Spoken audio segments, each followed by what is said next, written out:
үхсэн эхнэрээ амьлуулж чадах уу?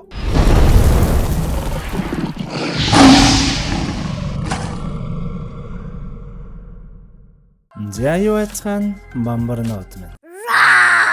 За тэгэхээр хуваарийн дагуу бол 3 хоногийн өмнө шинэ бичлэг орох ёстой байсан ч цаа тоороо ч өвдөж барай жаахан яраад хэд хоног алдчихлаа шүү. За тэгэхээр мэдээж одоо буцаад ажилдаа. Өмнөх бичлэгээр 2000 оны Tree гэх нэртэй киноны хамгийн эхний хэсэг буюу Солонгос найруулагчийн хэсгийг ярьчихсан тул энэ удаад үлдсэн 2 хэсэг болох Таиланд найруулагч Nonzi Nemibutrийн The Wheel болон Хонконг найруулагч Peter Chan-ы Going Home нэртэй 2 хэсгийг шууд нэг бичлэгт багтаагаад оруулахар шийдлээ. За тэгэхээр олон юм яриад яг уу тоороо шууд кинонд орё. Манай бамбарнууд ч гэсэн мэдээж бичлэгээ дуустал нь үзээд 10-аас хэдэн оноо вэ гэдгээр дүгнээд доор комментоор бичээрэй. За тоорогийнх нь ханиад гүйцэд идэхээгүй хоолой жаахан сөөнгөөгөө болохоор манай бамбарнууд ойлгоорой. За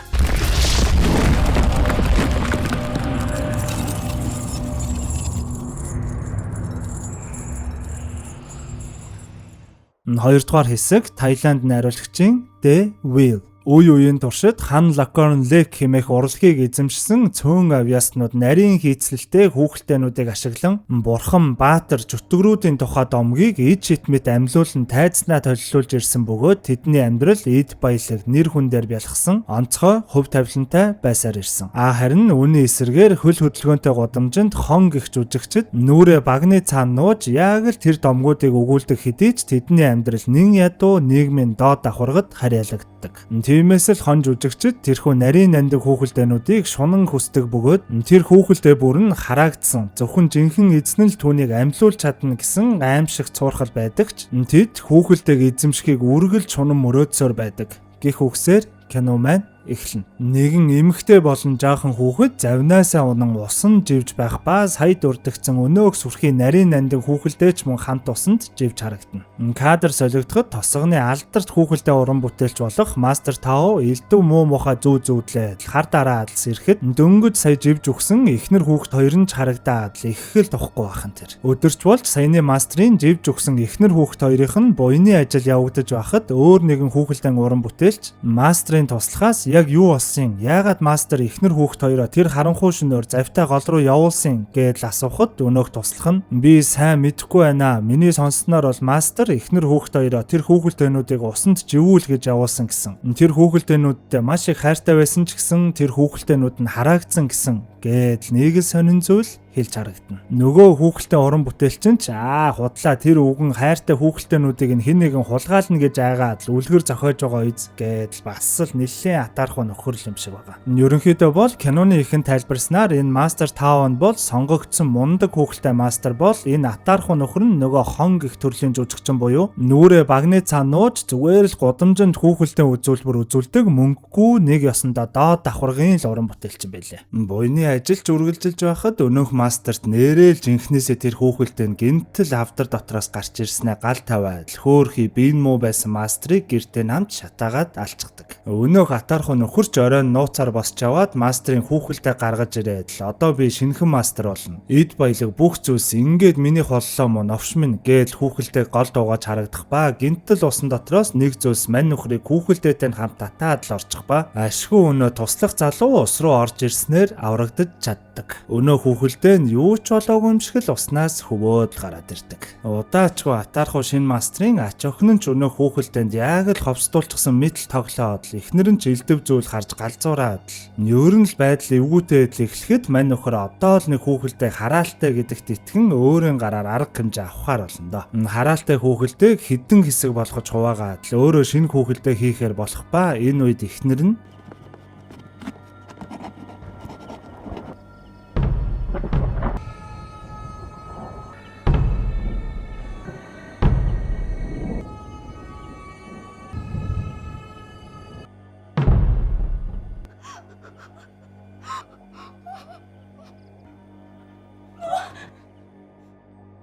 Ингэснээр шинэхэн мастер бүх хүүхэлдэйнүүдийг өөрийн гараар шинээр хийгээд бүх хүмүүсийг цуглуулж байгаад одооноос бид эдгээр шинэ хүүхэлдэйнүүдээр жүжигээ тоглоно. Би бүгдийг нь өөрийн гараар хийсэн. Хэрвээ тэр өмнөх хараалтай хүүхэлтэйний хараал нь асуудал тариул би өөрийн биеэр зохицуулна гэдэл их л амбицтай эхлээд бэлтгэлтэй орж харагдана да. Удаачгүй нэгэн орой унтаж байхад нь хуучин мастрын сүнс гинтэл гарч ирэн чиний наад эвдэж сүйтгэсэн хүүхэлтэйнүүд чинь миний бүх зүрх сэтгэл сүнс холбоотой байдаг. Чи хариугаа заавал авна гэдэл элдв зүйлс үзэгдэх ба шинэ мастер сандарч босоод сэлэм аваад лист тишээгээ сарваж явахдаа гэртээ бүр гал тавиад л ачдаг. Уг галыг харсан шинэ мастрын хүүн охиноо аваад завинд суугаад галаас зугтах ба охин нь гинтэл усан дундаас өнөө гайтай хараалтай хүүхэлдээ гаргаж ирснэ. Их л эвгүй инээн хүүхэлдээг тэврээд ус руу шууд л үсрээд орж буугаар энэхүү хэсэг дуустдаг. Ерөнхийдөө бол энэ охин нь буюу шинэ мастрын ач охин нь ийхүү үхэд уг хараалыг өөртөө тээж өөрөө аюултай сүнс болж байгаа юм шиг л байгаа. Мэдчихэна. Жохон утгагүй уйтгартай хэсэг байгааз. Таиландынхаа нэг иймэрхүү уламжлал юм өмтэй холбогдоод уг нь бол тэднэртэй их л эвгүй юм шиг байгаа.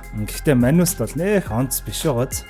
Яг харин одоо дараагийн ярих хэсэг бол миний лав хувьтай хамгийн дуртай хэсэг буюу хамгийн сүүлийн буюу 3 дахь хэсэг болох Хонконг найруулагч Питер Чаны Going Home нэртэй хэсэг руугаа шууд орцгоё. Нэлээд эртний гэмээр зургийн студ дотор хэсэг хүмүүс чив чимээгүй сууж байх ба ув улаан дайшинцтай нэг хөөрхөн жоохон охин дарааллаа хүлээгээд л зогсож харагдана. Зураг авахлах ээлжинч болоход өмнө нь зураг авахулсан залуу зурагчны газраас хил чимээгүй л гарснаа гадаад орчин их л гайхан харж буугаар энэ хүү хэсэг эхэлнэ. Нэгэн хөөрхөн дэлдэн хүү цагтаа автагаа хамт шинхэн гэртээ нүүж ирэх ба хотгон нь тэр даяараад ямар ч хөнгөө мэтэл их л сонин хов хоосон газар л байхад тэр. Дэлдэг хүүж гайхан ийш тийшээ хараад л явж байхад төрөний улаан дайшинцтай охин байшингийн дээвэр дээр гараараа даллаад л байж байдаг. Мань хоёрч дотогш ороод хариуцж буй нэг ах ホー уулзах ба ах ホー ч хүмүүс бүгд нүүж явж байхад та хоёр л ирнэ гэсээр агаад л ирхийн. Энэ газар чинь сарын дараа нураагдан штэ гэдэл өглөж харагдана. Уг байр нь тусдаа өрөөтөө хэдий ч нийтийн 0, нийтийн галтайгоо энтертэй нэг тийм нийтийн байр дуул юм шиг байгаа. Дэлдэг хүүч нэг жиргсэн шинжтэй л алхаж явхад ханан дээр нэг охины зураг, яг урд нь нэг ундаг дугуй харагдах ба онгорхоо хаалганаас нэг залуу хайрцагтай зүйл барайд л гарч явж харагдана. Байрны ах хууч үүнийг нь харснаа битгий тоо ноён юу гэдэг юм хөөхий эхнэр нь бүслэхийнээсээ доошоогоо мдээгүй болчихсон залуу байгаамаа. Энд бас амьдэрдэг юм аа л гэн. Хамгийн сонин нь нөгөө улаан хувцастай жоохон охин ахаад л гарч ирснээ саяны залууг дагаад л яваад байдаг. Манай хоёр ч өөрсдийн байрлал өрөөндөө орцгоод аав нь ажилдаа явах гэтэл манай дэлдэг нааваа би айгаад байна 0 нь хол юм байна гэж хэлэх ба аав нь чи чинь ир хүнштэй зөрөгтэй бай гэж хэлээд л яваад өгөх ба өнөө улаан хувцастай жоохон охин манай дэлдэг дахиад л харагдаад л байдаг.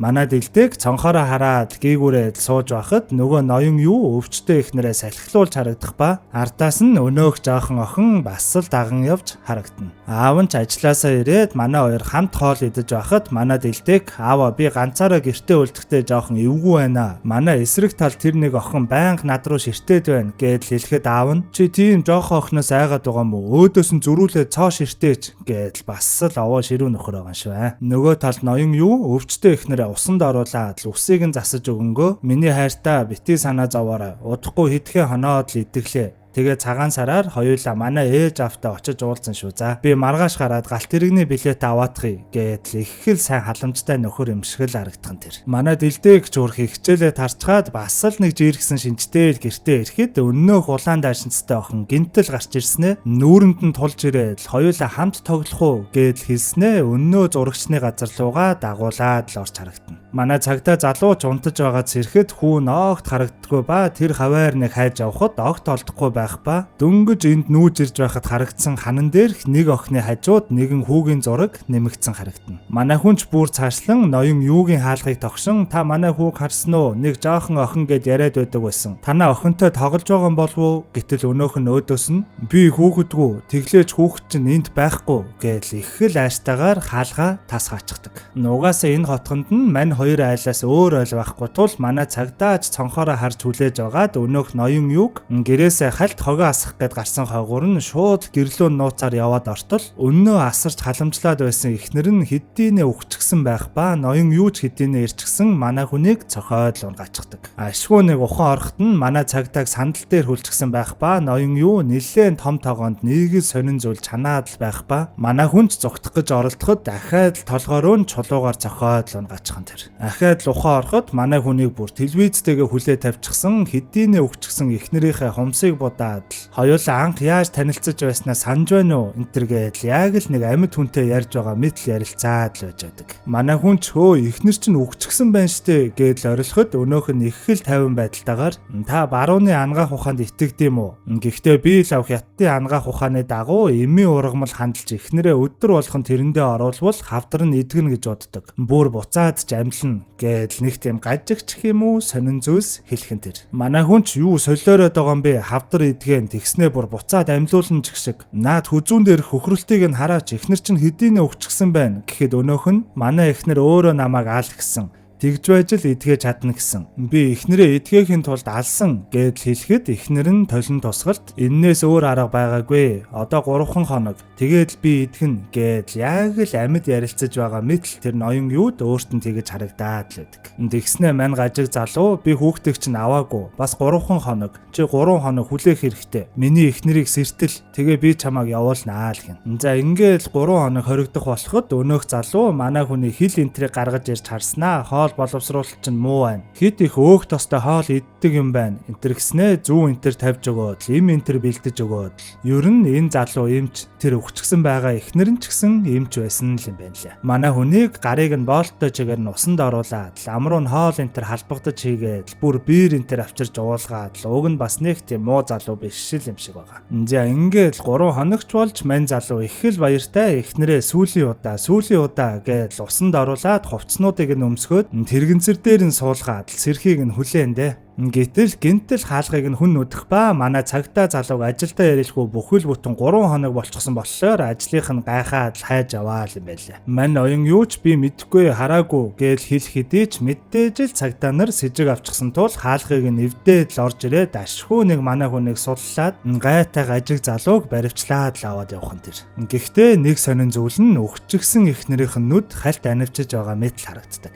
Цагтаа нар ч мань залууг барин машиндаа хийгээд эхнэрийг нь орог руу авч явах үед гажиг залуу цагдаа нараас мултраад эхнэрийнхээ араас гүйж явахдаа замаар явж байсан өөр нэг машинд мөргүүлээд газар дээрээ өгчгдөг. Моорог явж байсан машин дотор эхнэрийнх нь нүднээс нулимс урсаад гар нь хальт татганаад л хөдөлж харагдана. Кадр солигдож манай цагдаа залуу шүүх эмнэлгийн ажилтнаас мэдээлэл авахд эхнэр нь үхээд хэдийнэ 2 жил болчихсон ч арис хил энтер ногт хатаагүй. Мөн үс хумс нь ургасаар байгаа нь их сонирн байна л гэн. Бүр цаарслан өөр нэгэн эмчтэй уулзвал 3 жилийн өмнө нэгэн хос жирэмсний хяналтанд орох гээд ирсэн. Гэтэл эмэгтэй нь илэгний хавдартай гэдгийг нь олж мэдсэн. Би хүүхдээ ахуулах тухай зөвлөсөн ч нөхөр нь тас эсэргүүцэж байсан. Тэр залуу нь барууны ангаах ухаанд огт итгэдэггүй залуу байсан. Тэр залуу нь яг үнэндээ бас 6 жилийн өмнө илэгний хавдартай болоод надаар эмчлүүлж байсан ч нэг л удаа эмчилгээнд орцгоод алга болчихсон. Тэгээд 2 жилийн өмнө эхнэртэйгээ ирэхэд нь гайхаад асуудал өөрийгөө хятадын ангаах ухааны аргаар эмчилсэн гэж хэлж байсан. Хэмээн хэлхэн тэр. Манай цагдаач бүр гайхан тэр ноён юугийн гэрт нь телевиз дээр нь яваад байсан бичлэгийг нь тухтай сууж байгаад үзтэл эхнэр нь нөхөртөө буюу ноён юуд зориулж хийсэн бичлэг байх ба уг бичлэгт чамгүйгээр 3 жил надад маш хэцүү байсан. Хүн болгоно л намайг тэнэг мангараар нь дуудаж байсан. Гэхдээ одоо дахиад 3 жил чамаасаа хол байхаар боллоо. Үгсэн нэгэнд нь унтаад сэрсэн мэт санагддаг ч амьд байгаад нь яг л хар дарсан зүүч шиг байдаг. Гэхдээ энэ нь магадгүй бурхнаас бидэнд тавьж буй шалгалтч байж магадгүй юм. Яг ижилхэн өвчин, яг ижилхэн өвдөлт. Би удахгүй унтна.